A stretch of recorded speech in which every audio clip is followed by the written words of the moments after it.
अत्यंत महत्त्वाची सध्या आहेत।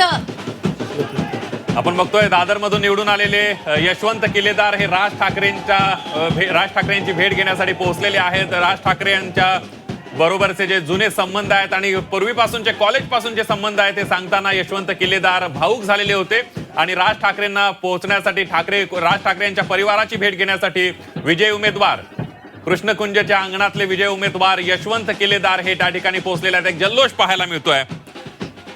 रुबीना, जी अपेक्षा होती 15 ते 20 जागांपर्यंत मनसे जाईल, यावेळेला ते पूर्ण होताना दिसत नाही। 6 जागांवर मनसेचं इंजिन अडकलंय।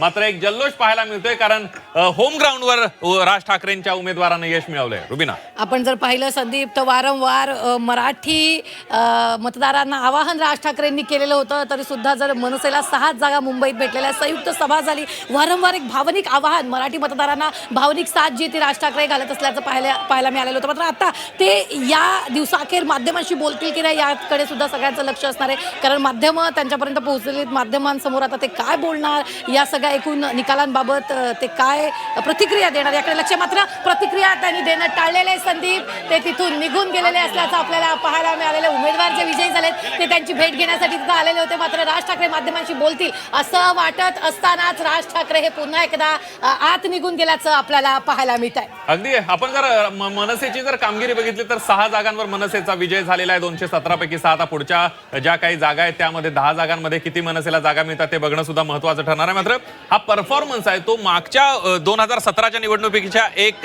कमीच झालेला आपल्याला पाहायला मिळतोय, कारण 2017ला राज ठाकरेंच्या मनसेचे 7 उमेदवार निवडून आलेले होते आणि त्यामुळे कुठेतरी मनसेला एका जागेचा फटका बसताना दिसतोय। पुढचे 10 निकाल अजून बाकी आहेत आणि या सगळ्यामध्ये आपण बघतोय यशवंत किल्लेदारांचा विजय चालू आहे। विजय जल्लोष करताना यशवंत किल्लेदार आणि त्यांचे पदाधिकारी कार्यकर्ते दिसत आहेत।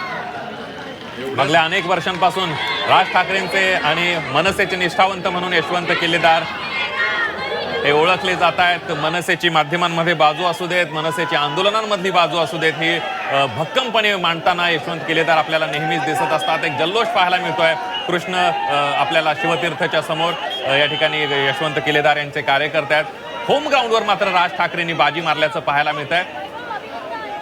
एकंदरीत आताचं चित्र जर आपण बघितलं, मुंबईमध्ये 227 पैकी 217 जागांचे निकाल आले आहेत। महायुती या ठिकाणी आपण बघतोय भाजप 86, शिंदेची शिवसेना 25, ठाकरेंची शिवसेना 62, मनसे 6 आणि काँग्रेसला 23 जागांवर यश मिळताना या ठिकाणी पाहायला मिळत आहे। कुठेतरी जी अटीतटीचा सामना होता तो महायुतीच्या बाजूने शेवटच्या काही निकालांमध्ये 10-15 निकालांमध्ये झुकल्याचं पाहायला मिळालं।